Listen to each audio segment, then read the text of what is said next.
الحمد لأهله والصلاة على أهلها أما بعد.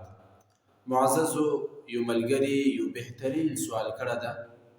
نن سبا بعض خلک کله یو مجلس نه رخصتۍ اخلي، نو رخصتۍ په وخت کې هغوی خدا حافظ یا الله حافظ یا فی امان الله دغه الفاظ استعمالوي. نو آیا رخصتۍ په وخت کې دغه الفاظو استعمال دا څنګه ده؟ الجواب وبالله التوفیق. معززو، لکه څنګه یو مجلس ته یا یو کور ته داخلېدو په وخت کې مسنونه طریقه هغه دا ده چې السلام علیکم ورحمت الله وبرکاته ویل دي. همدارنګه زما عزتمندو، د رخصتۍ په وخت کې هم السلام علیکم ورحمت الله وبرکاته الفاظ ویل پکار دي.